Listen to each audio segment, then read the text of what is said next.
Right,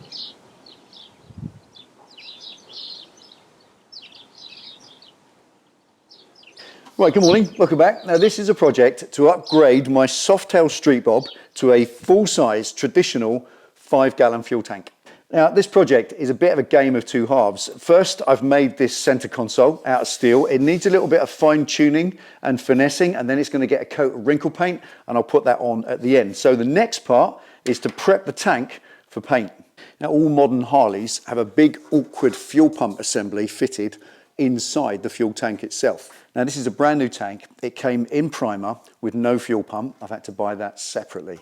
Now I'm going to sand and prep it first, then fit the pump and just mask off the plate afterwards. That's my preferred way because I don't want to maul it around with the fresh paint in order to wrangle the pump in afterwards.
Right, there we go. That's ready for the body shop now. Just scuffed it, ready for 2K primer, and then all the stages of the paint job right through to a fine finish. So with that done, now let's fit the fuel pump.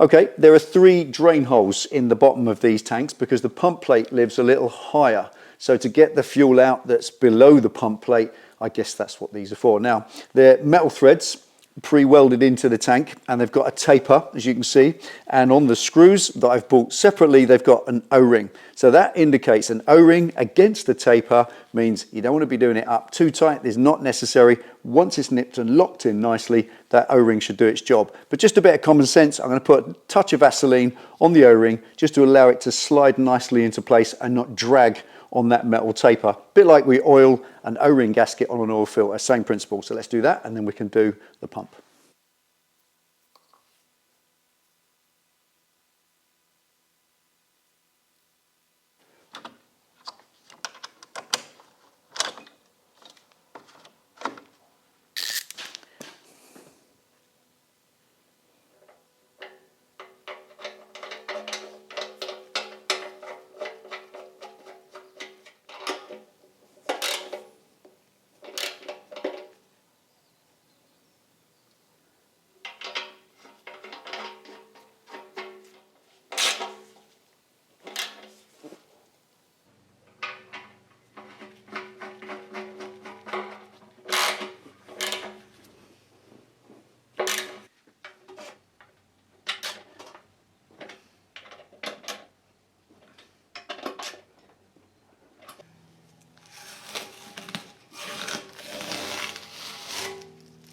If you've never seen a Harley Davidson fuel pump before,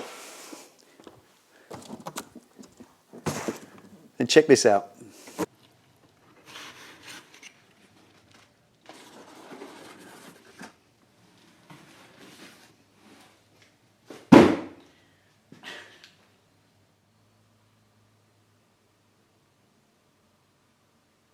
Well, there it is in all its glory. Look at the size of it. It's absolutely ridiculous. And all of that has got to go through that tiny little hole there without breaking any bits off.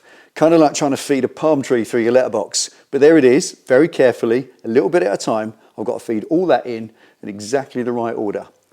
Let's go. Right, now there are no instructions on how to fit this, but something that's very important that I've learned through experience is no force is ever needed or required, no matter what.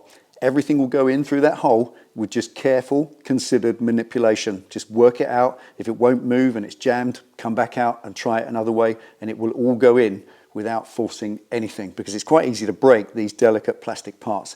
The first thing to go in is this grit screen and feed tube that comes all the way over this side of the tank. So we'll start with that and get stuck in.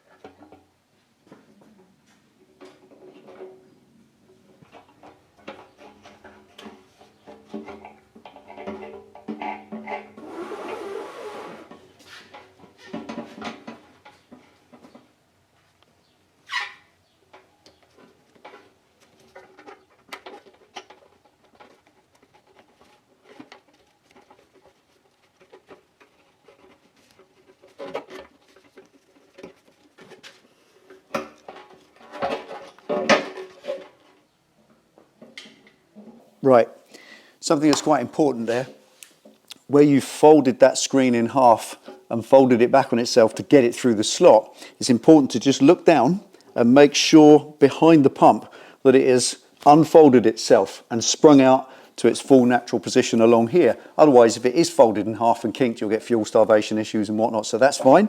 As you can see there, looking at that, it's nice and clear. That's in its proper position. The float's gone in nicely. And when I move the pump around, nothing's jammed, nothing's touching. But it's still about a centimetre above the surface because I'm not quite ready to drop it down yet. There's something obvious I think you should do before you screw it down. Now, again, like these plugs, and as I mentioned earlier, your oil filter, if you lubricate around this rubber gasket, it will slide nicely into its position. It's a complex rubber gasket, kind of like a cross shape, and it lives in a track around this metal plate. So that's fine in there, but obviously it's pressing on a flat surface. So in case it drags or doesn't quite seat properly, a little bit of Vaseline just on the metal surface where the rubber gasket's going to touch, and that will allow it to slither into its natural position and seal perfectly.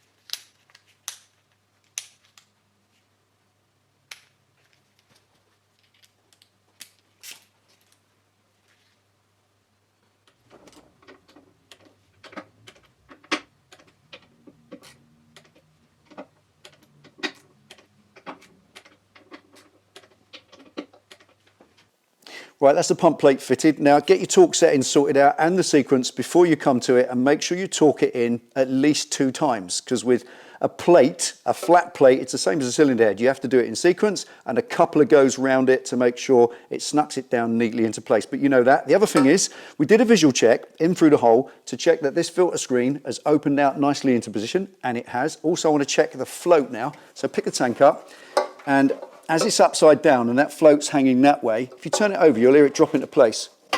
There it is. And then you go back, and you'll hear it drop back again. And then you'll hear it drop into place. And there it is. That shows that the float's working and all the filters are working and everything's correctly fitted. Okay, now if you watched this video for the fitting of a fuel pump, then I hope that helped you out. But if you're watching it for the project on the tank conversion, then I will see you all in the paint shop tomorrow. Take it easy.